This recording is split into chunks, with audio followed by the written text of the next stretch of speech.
Go watch part 1. Link in the description if you haven't seen part 1.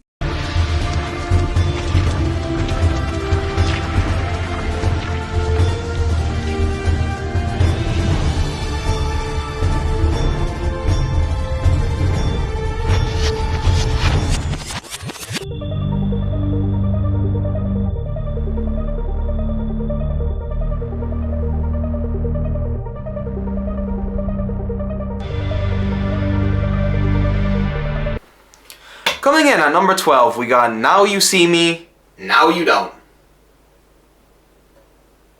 Wait, what? That was weird. Anyways, when it came to the Now You See Me movies, I hardly remembered the plot and the story with the Now You See Me movies, but I remembered that my boy Morgan Freeman was in it, and that there was one scene where Isla Fisher almost dies. And when I heard that they're making a third Now You See Me movie, at first I was thinking to myself, okay, is this even gonna be relevant, considering it has almost been a decade since the last movie came out? But I still gave it a shot just to see if it's still good. And I was pleasantly surprised by Now You See Me 3. I loved the introduction of the 3 new horsemen. I loved the clever magic trick heist scenes. Hell, I even liked the villain in this movie, who I forgot what her name was, but she was played by Rosamund Pike, who I last saw in Solid Brrr. I thought her character was charming in a villainous way, and a few times she reminded me of Elon Musk, but if Elon Musk was female. And the main highlight for Now You See Me, Now You Don't is that the movie balances out the new characters and the previous characters without underutilizing the previous characters that came before. Tron Ares, take some notes. Indiana Jones and the Dial of Destiny. I think the only nitpick that I have with Now You See Me, Now You Don't is that they rush someone's death in this movie, but I'm not going to say whose it is, because I don't want to spoil this movie. But Now You See Me, Now You Don't was a nice return to the series, and hell, my final rating for Now You See Me, Now You Don't is a 8.9 out of 10. Now You See Me, Now You Don't blew my expectations away, and hell, after watching the movie, I've learned a little magic trick myself.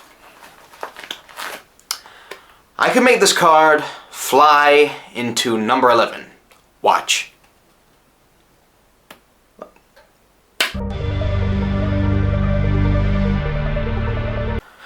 Okay, I'm gonna be honest with you guys. I haven't seen Goodfellas, and I haven't seen The Godfather. I know. But I have seen The Irishman. Coming in at number 11, we got The Alto Knights. Now, The Alto Knights wasn't on my radar, and hell, I didn't even hear about the movie at all. I mostly just The Alto Knights, and all I knew from The Alto Knights was that Robert De Niro was in it, and that it was like your based on true story crime gangster movie. So I thought, you know what, let's check it out. And now, the movie didn't blow my expectations away, but at the same time, the movie did a really good job at keeping you invested with Frank and Vito's story. But the movie did have some cool action scenes that kept me on the edge of my seat. So, for example, the bar shootout scene. I think my only nitpick that I have with The Alto Knights was the movie's pacing. Like, a few times, the movie did feel a little slow. But overall, the movie is a 7.5 out of 10. I have made a video on The Alto Knights where I go into more detail for my thoughts, so if you guys want to see that video, then just click the link in the description. And to be honest, I feel kind of sad that the movie bombed in the box office, because it wasn't as good as The Irishman. But at the same time, it was still a good time. But anyways, let's dive into number 10. Imagine how boring it would be to watch a movie where the entire film is just one single shot for the whole movie. Well, here proved that it ain't boring. Coming up at number 10, we got Here.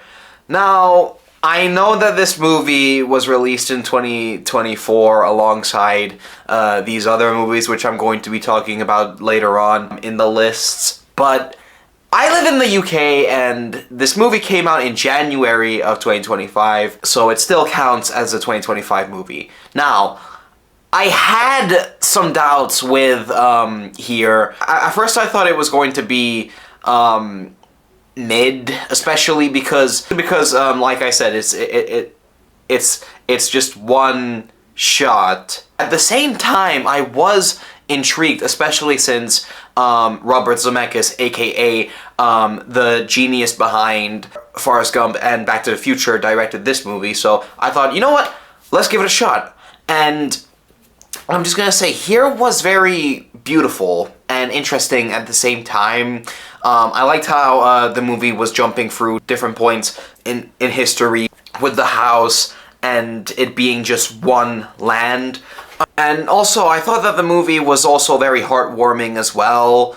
I really liked the performances from Tom Hanks and Robin Wright and Paul Bettany as well.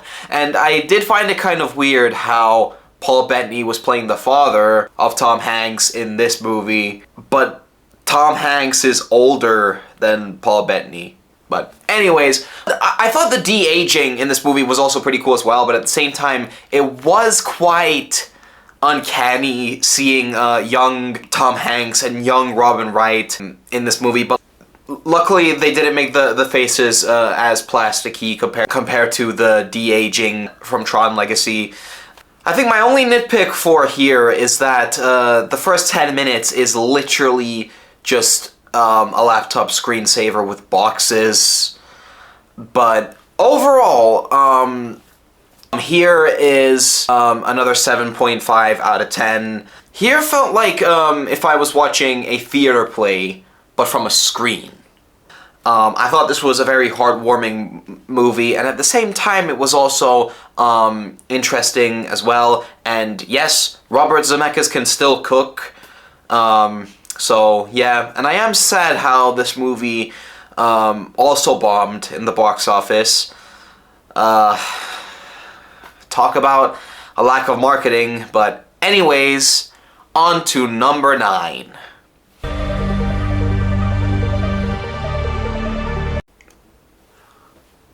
I want to give you guys a little bit of a fun fact. I watched both here and this next movie coming up in number 9 on the exact same day, back to back, but I didn't know who Bob Dylan was, and I went into this movie with a complete unknown knowledge. Coming in at number 9, we got A Complete Unknown. Talk about a double surprise, because I didn't know who Bob Dylan was, and all I knew about A Complete Unknown was that Timothée Chalamet was playing Bob Dylan, and that this was like a biopic film, so I thought, you know what, let's give it a shot. And honestly, this was another pleasant surprise. I thought Timothée Chalamet did a very good performance in A Complete Unknown, although this isn't his best performance compared to Dune and most recently Marty Supreme, but overall he was able to convince me that that he was Bob Dylan, especially with his very heavy southern accent. And I liked how the movie didn't take the cliche music biopic structure, and instead the movie was mainly about how Bob Dylan had this genre change while cheating on his girlfriend. I liked the songs in this movie, and I liked the stage scenes in this movie. And hell, after watching A Complete Unknown, the movie did make me wanted to listen to some Bob Dylan. So yeah, my final rating for A Complete Unknown is a 8 out of 10. This is now one of my new favorite music biopic films, and it was a rockin' good time. Anyways, let's dive into number 8. Coming in at number 8, we got Companion. Now, I remember seeing posters for Companion, and I didn't watch any trailers, But I remember I did watch a review of Companion by Spooky Astronauts, and I remember in the video she said to avoid all trailers for this movie, so I thought, okay, you know what, I have to see Companion. I just gotta see what this whole plot twist is about that they're spoiling in the trailers, right? And then when I sat down and I watched Companion, I thought, thank freaking goodness that I didn't watch any trailers for this movie. First of all, the plot twist is very shocking, and I'm not gonna say what it is, obviously, because it involves spoilers. I loved the performances from Sophie Thatcher and Jack Quaid, and hell, I thought the movie was also very funny as well. But at the same time, this mostly leans on the thriller side of things. Hell, I thought the concept for this movie was well executed, and I was constantly on the edge of my seat with Companion, and although I've given Companion 3 stars on Letterboxd, but the more I thought about Companion, the more I really started to like Companion. And hell, I also rewatched the movie recently before writing the script for this video. Without any spoilers, the movie really makes you hate the character of Josh, played by Jack Quaid, with what he does in this movie, because you just constantly think, okay, what the hell is wrong with your brain, my man? What the hell? So yeah, my final rating for Companion is a 8.8 out of 10, and I'm pretty sure if Elon Musk ever sat down and watched Companion, then I'm pretty sure he would probably hate it, but I loved it, and this was a very pleasant surprise in the cinema. So yeah, on to number 7. Coming in at number 7, we got... What the hell? I think someone's on my roof. Could it be a man? Oh shit! Channing Tatum! What the hell? Why are you robbing my house? Woo, I'm about to make a name for myself here. Okay, I'm calling the cops. Channing Tatum, get the fuck out of my house. Anyways, Roofman.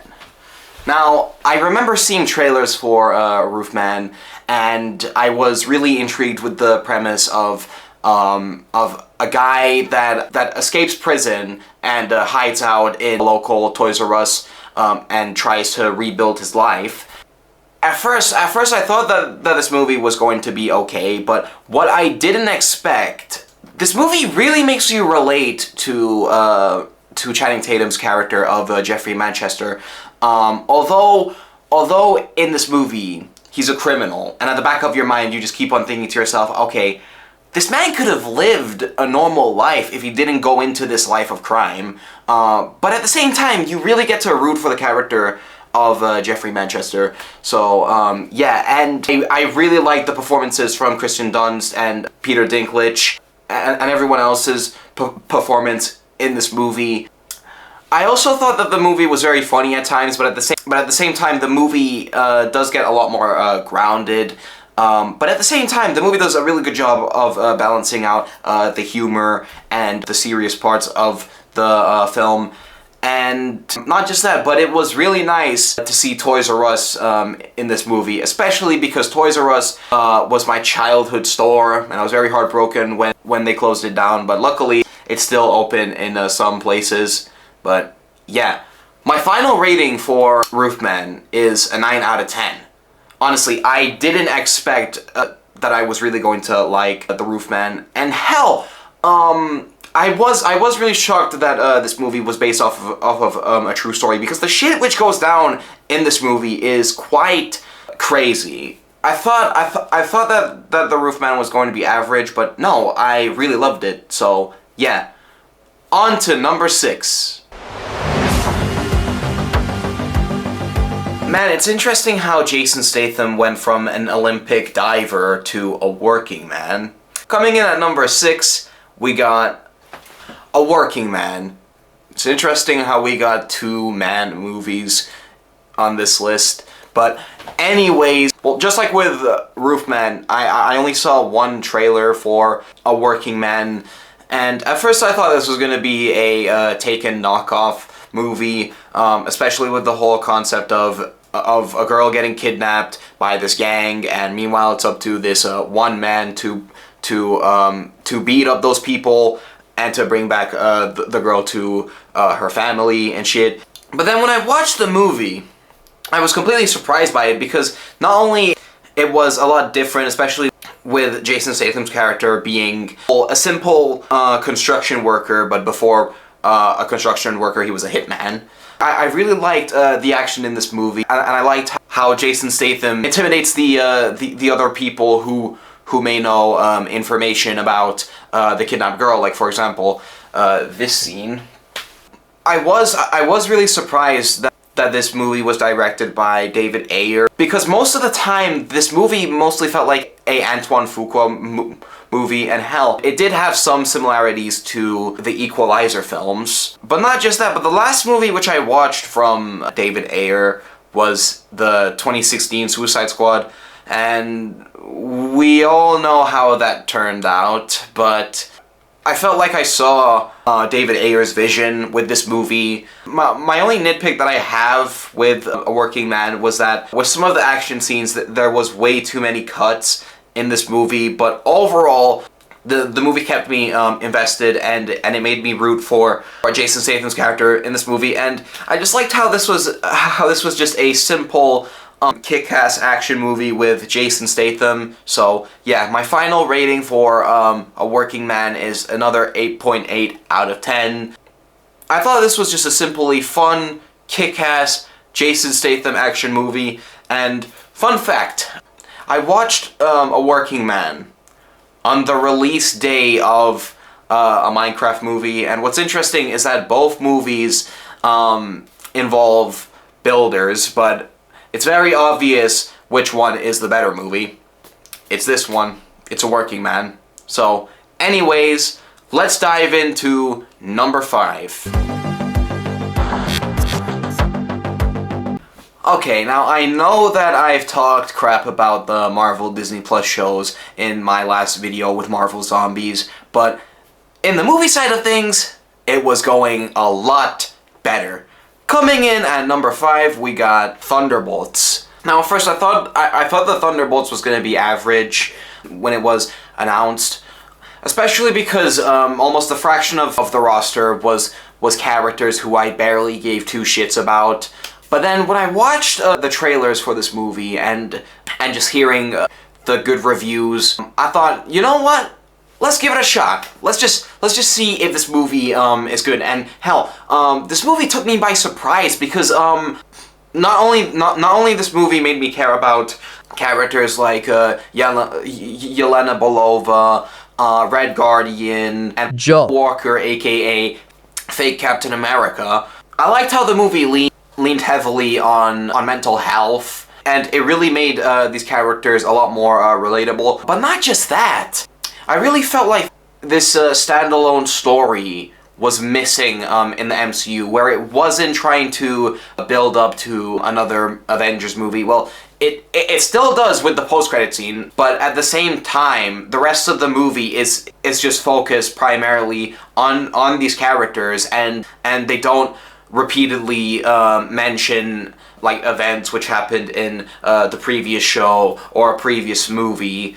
And yeah, so the movie was mostly standalone, which has honestly been missing in the MCU. So yeah, but not just that, but I really liked the character, the Sentry, aka Bob. And what's really funny is that Lewis Pullman already played a Bob in Top Gun Maverick, and this is his second movie where he's called Bob. But not just that, but dude, the Void in this movie gave me chills. He was a very intimidating villain towards the end of the movie. But not just that, but I liked how this movie gave everyone a spotlight except for Taskmaster. I mean, it was very obvious. So yeah, my only nitpick that I have with Thunderbolts is that the movie does have some unfunny jokes, but at the same time, they don't constantly shove in MCU joke to light up a serious moment, and it balances out both the humor and the serious parts in this movie. So yeah, my final rating for Thunderbolts is an 8.9 out of 10. I thought this was a surprisingly phenomenal movie, and I am looking forward to seeing all these characters again in Avengers Doomsday. And hell, fun fact, every time I get scared, I just yell, Cucumber. "Ah!" Cucumber. Okay, now I know that after Kinds of Kindness, I did say that I was never going to watch another movie with Yorgos Lanthimos' name attached to it, but I went to the BFI Film Academy, and a few of my filmmaker friends invited me to go see Shaved Emma Stone, the movie.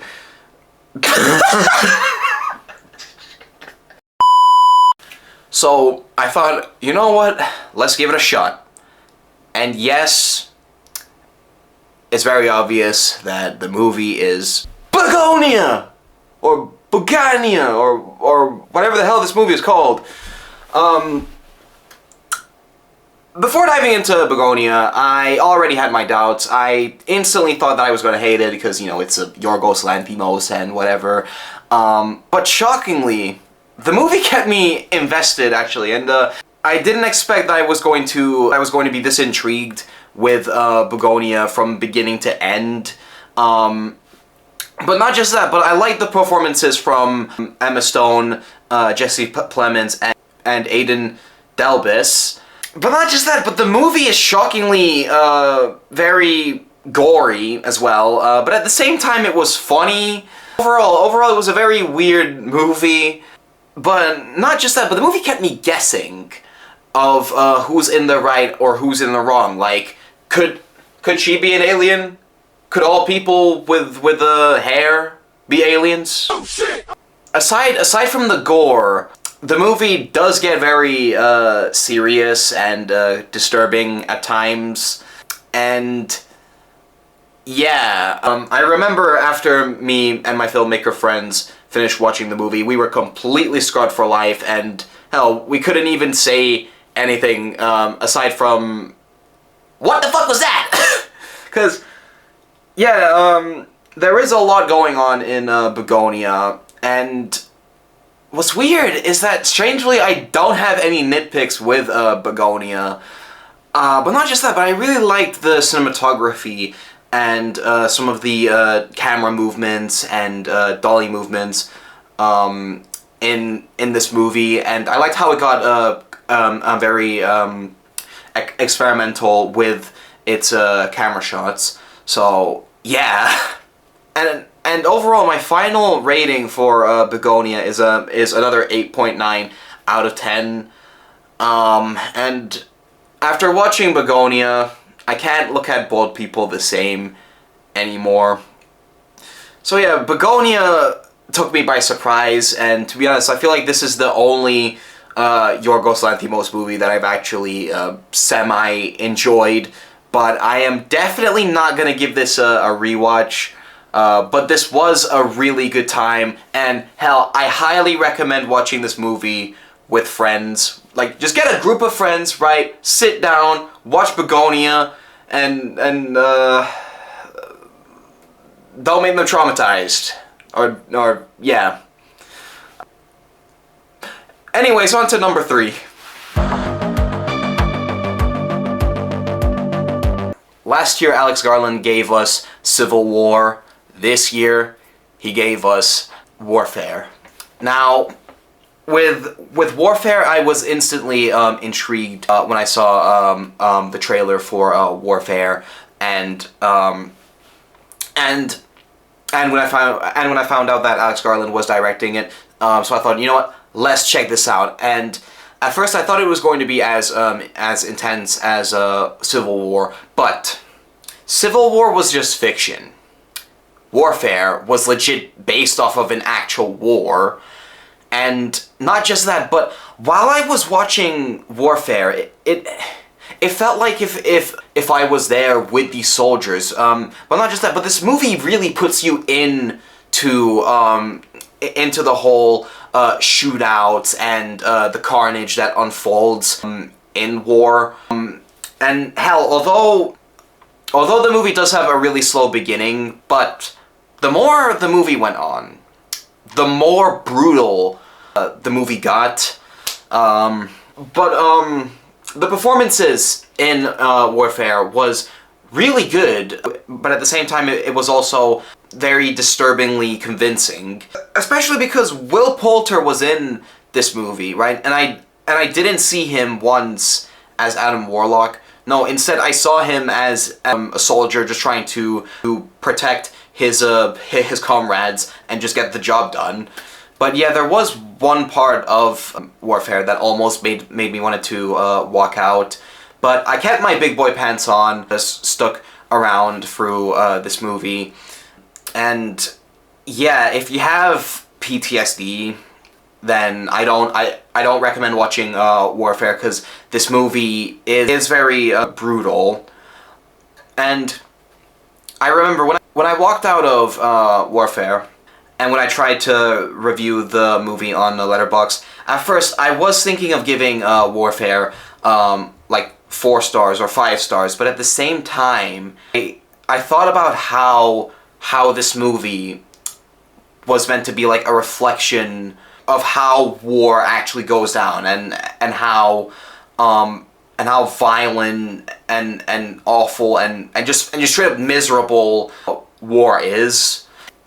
And instead of giving my rating for Warfare, I'm just gonna say that it is excellently crafted. Like, the movie was well acted, well performed, well shot as well. But not just that, but I feel like Alex Garland really stepped up his game with Warfare. But it's a lot more disturbing compared to Begonia. So yeah, and the saddest part is war is still going on today, and I don't want to get too serious, so let's dive into number 2.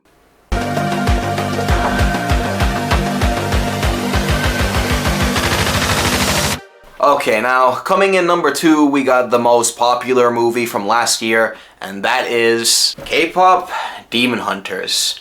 Now, before diving into K-pop Demon Hunters, I remember seeing a poster for the movie, and at first I thought this was some dumb, cringy Netflix movie with them cashing in on the K-pop genre. But then, just like with Thunderbolts, I started hearing a bunch of praise and hype for this movie, so I thought, you know what, let's check it out. And as soon as I hit play on K-pop Demon Hunters, I was immediately surprised on how good this was.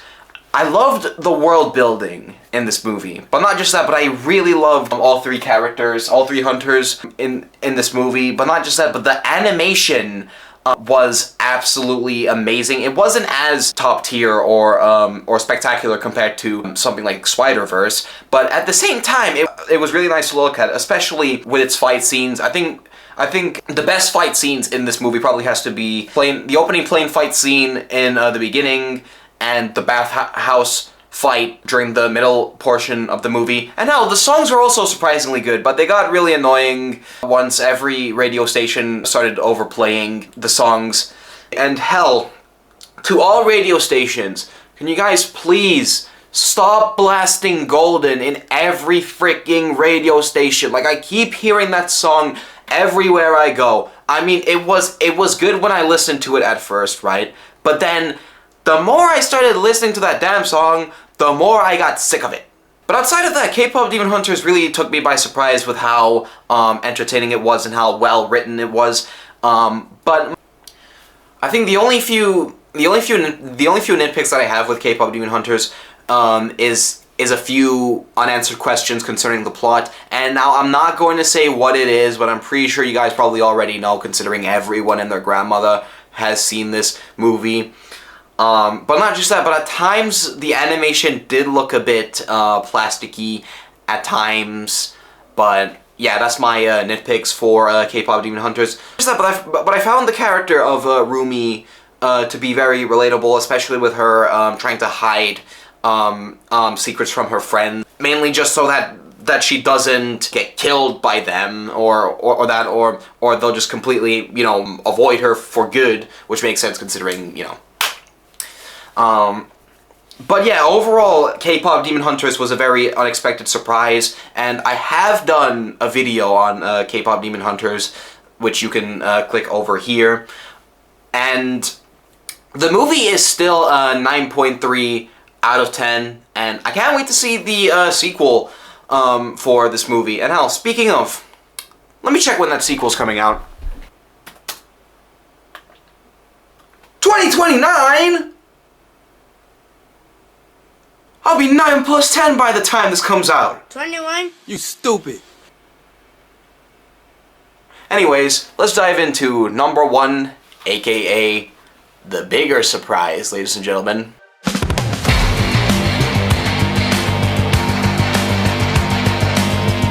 Dropping in at number 1, we got Drop. Now, at first, I was going to skip this movie, considering I have seen one trailer for Drop, and I felt like that the entire movie was spoiled from that one trailer. But my mom really wanted to go see Drop, so I decided to give it a shot. And I thought to myself, you know what? Maybe this movie wasn't spoiling that much.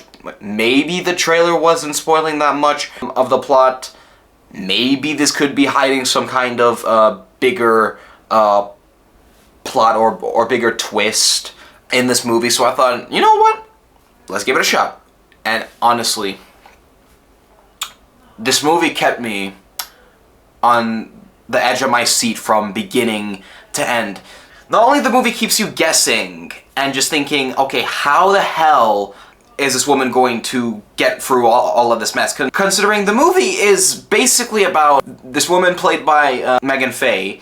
And Megan Faye, right, she goes on this date night to this restaurant where it's up in a skyscraper, sort of like Final Destination Bloodlines. So she gets random airdrops from this John Kramer guy, and if she doesn't play by this John Kramer guy's rules, then her son is gonna die. And honestly, the movie really makes you root for Megan Faye's character, especially because the shit which happens to her in this movie is just absolutely mental. I really liked the camera techniques and some of the camera shots in this movie. And hell, I feel like Christopher Landon really cooked with this movie, and I feel really sad that he wasn't able to direct Scream 7, because I'm pretty sure his version of Scream 7 would have probably been really cool to see. Especially because this movie does have some horror, especially in the beginning and towards the end, where it really hammers on the horror aspects, but this movie is mostly a thriller, so yeah. I think my only nitpick for Drop was probably the plot twist, because the plot twist of this movie is quite a bit iffy, but overall I had a really good time with Drop. I was completely blown away by Drop. I thought it was an excellent movie, and it deserves on my number 1 movies list for 2025. So, my final rating for Drop is a 9.8 out of 10, and originally, I remember when I was making these lists, I was very mixed with where I was going to put each movie, and how at first I was going to put Drop on my best list, considering this was like the first good movie that I watched, or like the first new release that I watched in 2025, where I thought, okay, this was good. Finally, I got a good movie from this year. So yeah. But my best list is very stacked. So yeah. Thank you guys for watching my top 12 surprising movies of 2025. Make sure to like, comment, and subscribe. And I'll see you guys next week for my mediocre movies list. So, yeah, take care.